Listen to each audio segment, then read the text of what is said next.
Okay, ladies and gents, this is actually welcome back to my long-awaited recovery on this. This is the Toshiba A9. I've installed already on here a 500 gigabyte Toshiba hard drive installed with Windows 8.1 or 8.0, which I'm going to get really started up here. Just to let you know, the version of 8 that's on here is the 32-bit version, not the 64-bit. For the simple fact is I never got a version of the 64-bit. For the simple fact is I don't believe in using anything newer on Windows from Microsoft, because for the simple fact is that this is meant to be used as for tablet PCs. Now the simple fact is that this here is something that should be used with touchscreen, which I don't have on capability on this. This is a regular Toshiba laptop A9 from Toshiba, so it doesn't have any touchscreen capabilities. But like I said, with this version of Windows, it should have stuck with the old desktop environment. And for the simple fact is that the old desktop environment was more preferred, even for me. For the simple fact is I don't like this particular type of style that they have from Windows, and it's one that is going to get hard to get used to. Again, this is a preference probably on what Microsoft thought was going to be the future, and I think personally they had made the wrong choice in doing so. But the simple fact is they were not paying attention to their core base of people. Especially the user end, or end users I should say.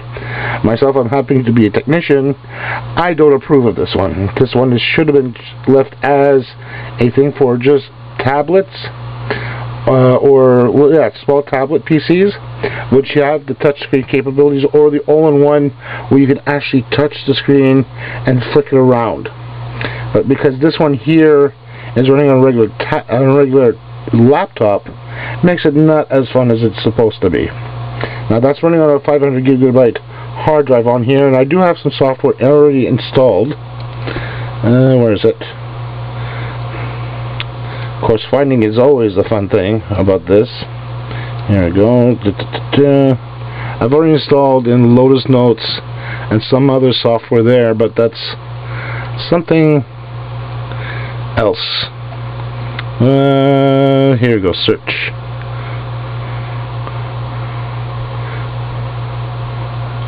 Here we go. So it does come with Excel database and some other general form factors. Again, this is something that Microsoft has done on their part, which I don't really like so much. And even though yes, it does run nice and smooth on this, it's nothing that I really particularly like. One thing I can say about this is they should have done a lot better job on it, which they didn't do.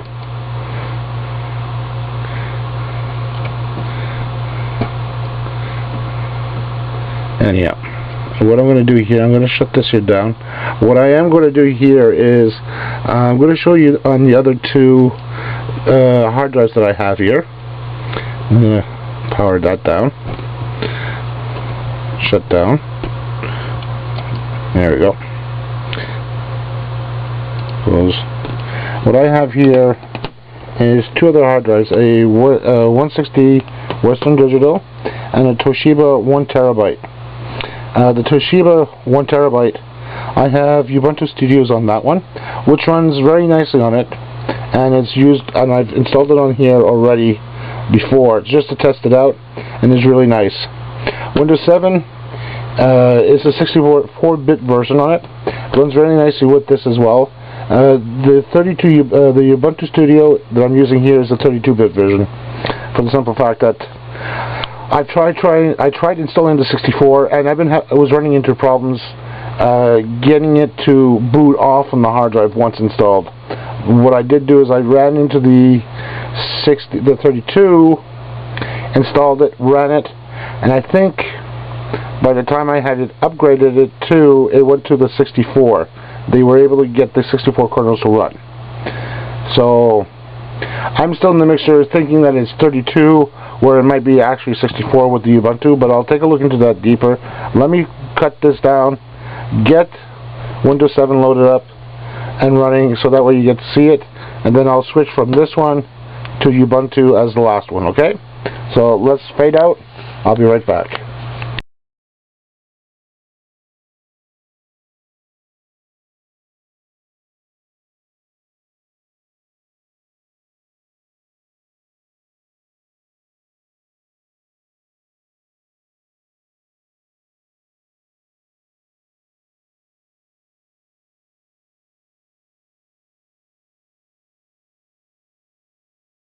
And here we go. And it's just starting up with Windows 7 on that one. Here's my 500 gig hard drive, in case you're wondering. Yeah.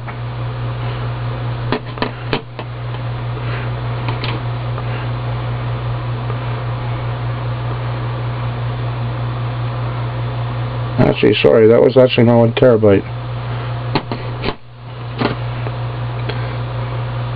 Yeah.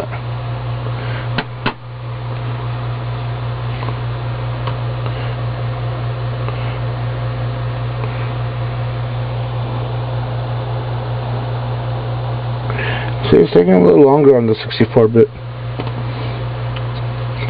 Because it's probably updating some other stuff in the background we just don't know yet.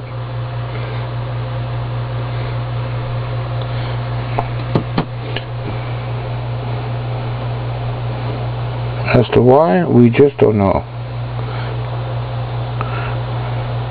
And that one I kept on to minimal use.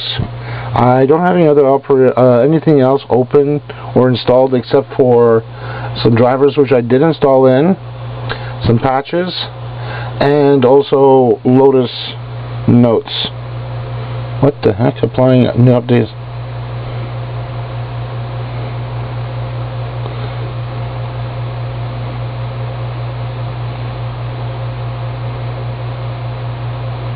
Okay.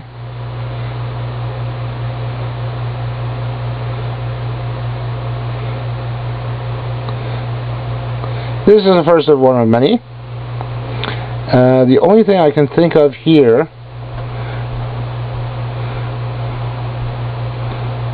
either this system was hacked or something just went amok.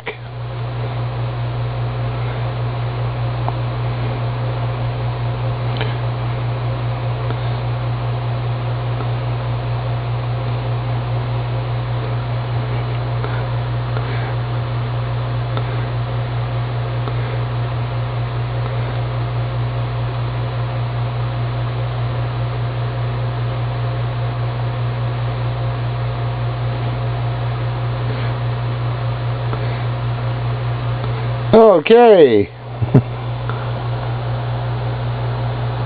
The hard drive being stored? Yeah, the hard drive is still being read.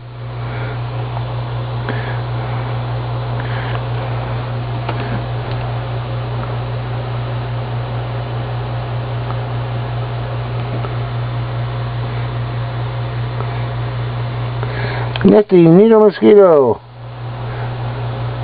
Question is, no, the question is, are we still active, or has the virus actually gone in?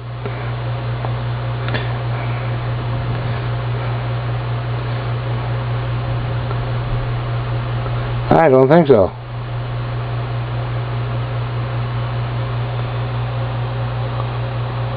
As you can see, something happened to Windows 7. I just don't believe it.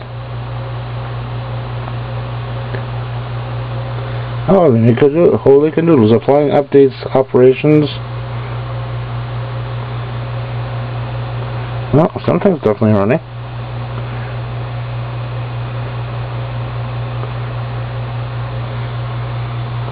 Okay. That was definitely interesting.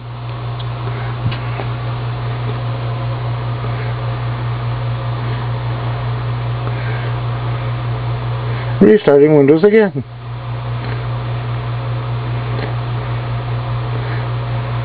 And they say nothing ever interesting happens in running Windows.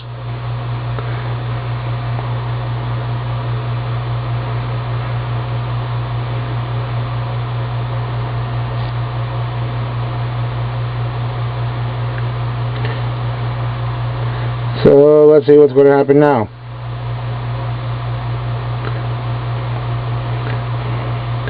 This is one time I never saw this happen before in my life. As you are seeing here, this should have been something easy breezy to load up with. Hard drive still loading up like crazy, as you can see down over there.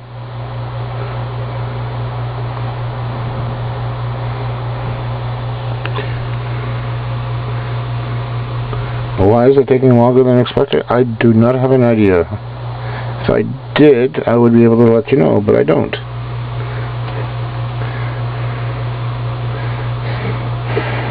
See, this is what causes Windows to always bugger up.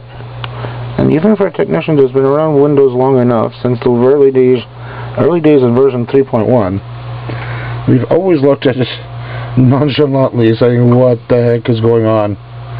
Here we go. Windows 7 coming up. Now, since I only have one user on there, that's only myself, it's going to be easy to log into, so it's going to be allowable to log in.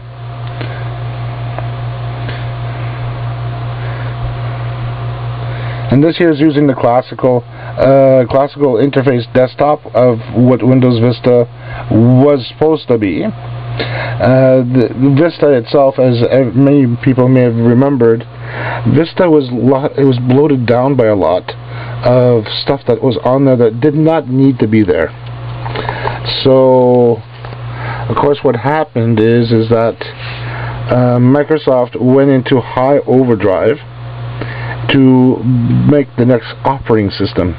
So what they did is they took something from Vista and they cut it down quite a bit. Like, they cut down, it was like as if they did a massive, what's the word I'm trying to refer to? They did massive cuttings of what was bloated on the computer, on the OS itself. And what they did is they took it down to the bare bones, like they usually do in some cases, like they did when from Windows NT, like they went from Windows NT 4 to Windows 2000, and then from Windows 2000 to Windows XP, and then from Windows XP to Vista, this is where they got it bloated. They brought it back down to the kernel itself, and they improved it from there. So what they did is they kept the interface approximately about the same, and did a rapid movement of making it leaner and cleaner on version 7. Version 8, as you have seen earlier, was one that they totally messed up. They just, on the interface alone, they totally messed up. They made a version of 8 and 8.1 where they got in the desktop back. They should have kept the desktop back on the earlier one on version 8. They should have kept the desktop like they did in 7. Version 7 reminds me of Vista, which is okay. I have no problem on the interface on that. That's what Windows Vista and what Windows 7 should have been.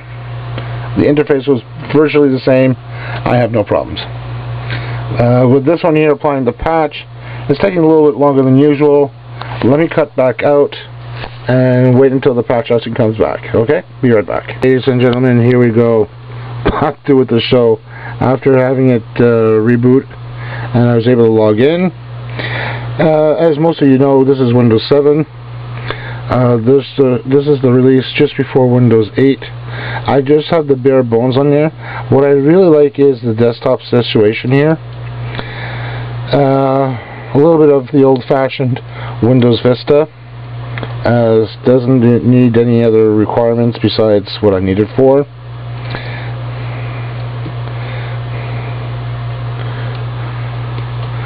So here we go. And what I like about it is it works well with Windows 7, no problems. Originally this was only used, the laptop itself was only meant for Windows Vista. I've tested it out with Windows 7 like here, right now with it, and it works perfectly fine. What else? Besides the good stuff, it's using the old desktop, which I like the most. Properties.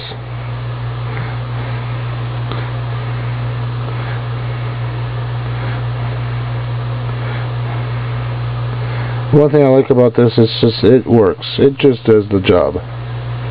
Anyhow,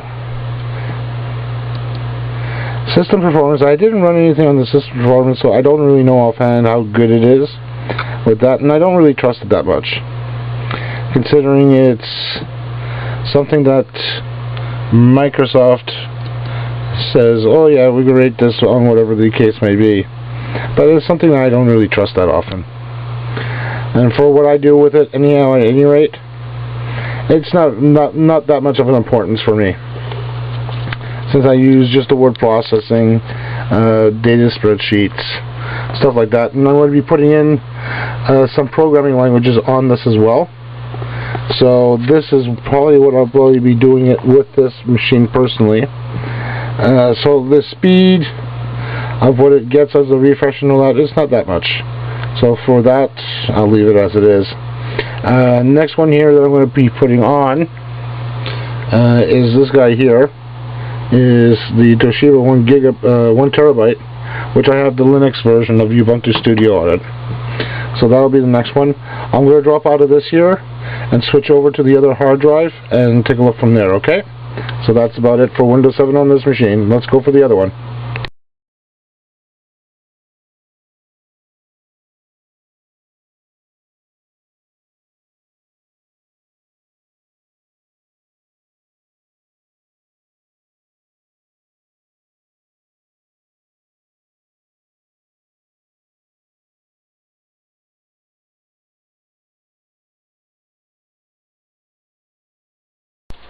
Okay, last but not least, Linux. This one version here is Ubuntu Linux, or I should say Ubuntu Studio.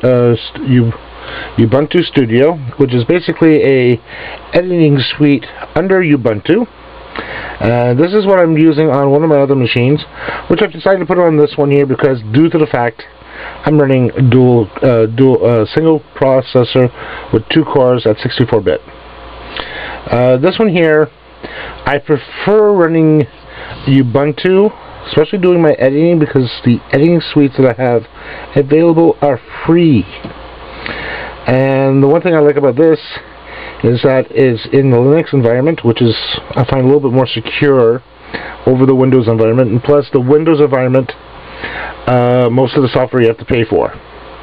There are few that are free under the Windows environment for editors, but the ones that I'm using specifically that are using the QuickTime, they are not really compatible with each other, whereas OpenShot is with this.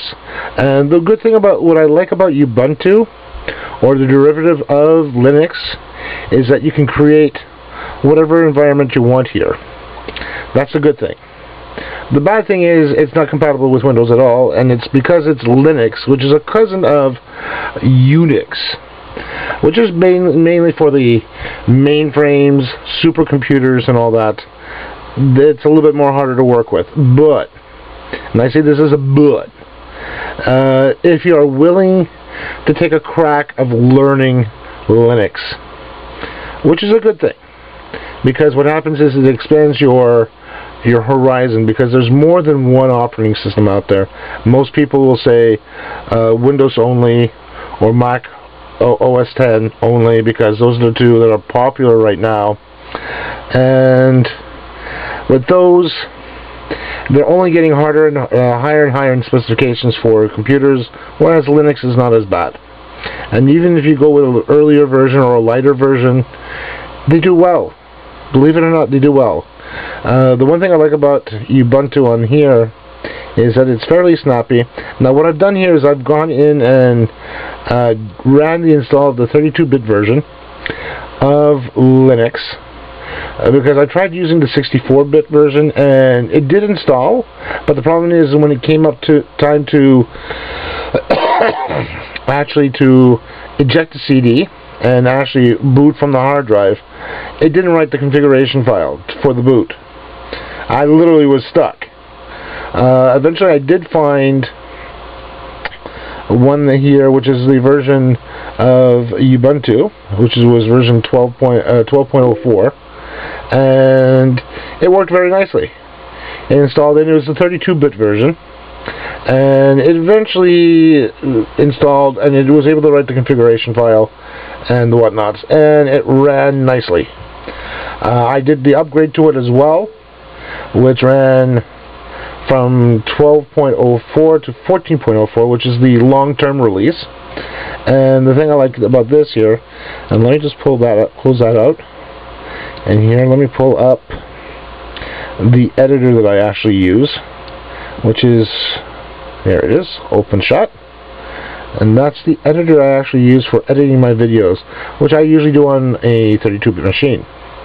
Now, because this laptop has a single core, a single processor, but 2 cores of 64-bit, I believe it actually is running the 64-bit version. So let me just close that. See, this is the open environment of OpenShot. You can have all your files in here nicely put away and edit it on here. So you have your track 1, track 2, so on and so forth. That's for your editing itself. And I'll do a later editing of it on my main machine itself, so that way you get an idea. So I'm going to close this. Yeah, we know. Internet problem, yeah, no problem. So here, let me show you something. Info sysinfo, here we go. That's one.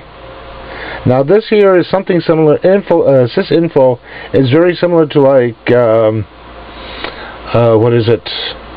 It's very similar to like what they have for Windows, which gives you the overall specifications.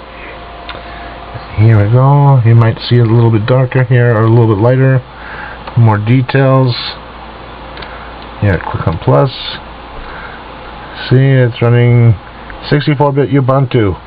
So it's running the 64-bit version. So it's actually running in 64-bit, my god. And here we go, we got 2 CPUs under 1 chip. Bus frequency is 2000 megahertz. L2 cache is 4 megs. T7300 is the one from Intel. And we got, it says 3021 megabytes here, but just to let you know, there's an actual full 4 megs. The reason why this is so slow here, or so low, is because there's some memory being shared for the video card and all that. So that's why it's a little bit lower than expected. So that is an okay thing. Whoops. Kind of sorry about that. And what else? More details. So you got cache, active, inactive, and you got your storage. DVD, that's 1, and there's my Toshiba 1 gig, 1 terabyte, sorry. And then we have the hardware. This here is just the interfaces and all that.